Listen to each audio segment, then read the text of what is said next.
మిత్రులందరికీ శుభోదయం. ఈరోజు మీ మదన్ కుమార్ మీ ముందుకు ఒక టాపిక్ ఏంటి అంటే బెల్లం, జాగరి. ఈ బెల్లం అనేది పాడి పశువులలో, పాలిచ్చే పాడి పశువులలో వాడినట్టయితే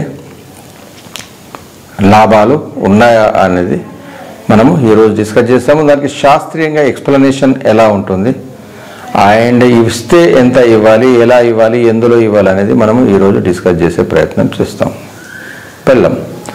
బెల్లం అనేది మనకు విరివిరిగా మనకు దొరికే అవకాశం ఉంటుంది. అందులో తెల్ల బెల్లం ఉంటుంది, నల్ల బెల్లం ఉంటుంది. నల్ల బెల్లం అయితే లిటిల్ బిట్ కొంత బెటర్గా మనము చెప్పుకోవచ్చు, ఎందుకంటే అందులో ఐరన్ అండ్ ఇతర మినరల్స్ అనేటివి చాలా ఎక్కువగా ఉండే అవకాశం ఉంటుంది. కాబట్టి వాటి వల్ల చాలా అరుగుదల మరియు మెటబాలిజంకి సరిపోయే లాభాలు చాలా ఉంటాయి. కాబట్టి నల్ల బెల్లం ఎక్కువ వాడినట్టయితే బాగుంటుందని మనం చెప్పుకో. మరి బెల్లము ఏం పని చేస్తుంది, అసలు సైంటిఫిక్ ఎక్స్ప్లెనేషన్ ఏంటి అనేది మనం చూసినట్టయితే, నెమరు వేసే జాతి పశువులన్నిట్లలో కూడా మనం ఇచ్చే గడ్డి దానా అరుగుదల అనేది సూక్ష్మ క్రిములు లేదా మైక్రో ఆర్గానిజమ్స్ వల్ల రూమెన్లో లేదా అరల పుట్టలో జరుగుతుంది. పాడి పశువులకు 4 కంపార్ట్మెంట్స్ ఉంటాయి స్టమక్ బదులు. రూమెన్, రెటికులం, అమోజం, అపోమేజం అని 4 ఉంటాయి. ఈ 4 అరుగుదల జరగడం అనేది అండ్ మోస్ట్లీ 90% వరకు మనకు రూమెన్లోనే మనకు అరుగుదల మైక్రో ఆర్గానిజమ్స్తో జరుగుతుంది. అరుగుదల జరగాలంటే మైక్రో ఆర్గానిజమ్స్ నెంబర్ చాలా ఉండి వచ్చిన గడ్డిని కానీ దానాన్ని కానీ దాన్ని అరిగిస్తే అప్పుడు మనకు పోషకాలు అందే అవకాశం ఉంటుంది. అయితే అధికంగా పాలిచ్చే పాడి పశువులలో ఒత్తిడికి లోనవుతాయి. కాబట్టి ఆ స్ట్రెస్ వల్ల ఈ మైక్రో ఆర్గానిజమ్స్ సరిపోయి ఉండకపోవచ్చు, సూక్ష్మక్రిములు. అప్పుడు మనకి అరుగుదల తక్కువ జరిగి మనం అన్నీ ఇచ్చినప్పటికీ కూడా నేను ఇంత దానా ఇచ్చాను, నేను అంత ఇచ్చాను, పచ్చిగడ్డి రోజంతా తింటుంది సార్, పాలిస్తలేదు. ఎందుకు అంటే లోపల అరుగుదల జరగడం లేదు, డైజెషన్ జరగడం లేదు. ఎందుకు జరగడం లేదు? మైక్రో ఆర్గానిజమ్స్ సరిపోయి లేవు.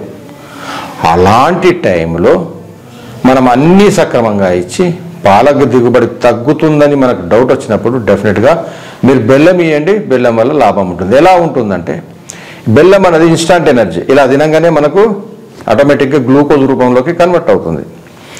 ఆ గ్లూకోజ్ను రూమెన్లో ఈ మైక్రో ఆర్గానిజమ్స్ వాడుకొని వాటి సంఖ్యను బాగా ఎక్కువ లెవెల్లో సంఖ్యను పెంచుకొని, ఆ సంఖ్య ఎంత పెరిగితే అంత మనం ఇచ్చిన గడ్డిని అరుగుదల జరుపుకొని అవి పోషకాల రూపంలో పాల రూపంలో కన్వర్ట్ అవ్వడానికి ఉపయోగపడతాయి.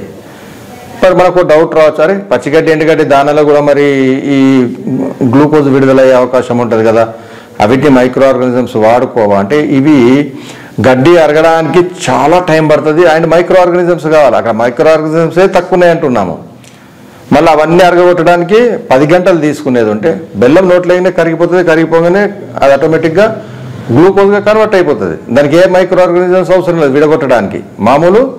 మామూలుగానే చిన్న చిన్న ఎంజైమ్స్ తోటి అవి విడిపోతాయి. అందువల్ల అది తొందరగా వాడుకోనవి ఇవి ఎక్కువ సంఖ్య తయారైపోయి మనం ఇచ్చిన గడ్డిని కానీ వాటిని కానీ దానాన్ని కానీ అరిగించి మనకు పోషకాలన్నీ అంది పాలు అధికంగా వచ్చే అవకాశం వచ్చేటట్టుగా చేసే ప్రయత్నం చేస్తాయి.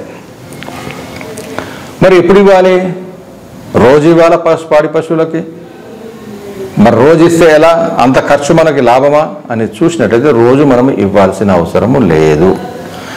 ఈనిన కొత్తలో మీరు మొదటి 10 రోజులు మాత్రం ఉదయం 350 గ్రాముల నుంచి అరకిలో వరకు దాని యొక్క శరీర బరువును దాని యొక్క మిల్క్ కెపాసిటీని బట్టి పూటకి అలా 2 పూటలు మీరు 10 రోజులు ఇస్తే చాలు.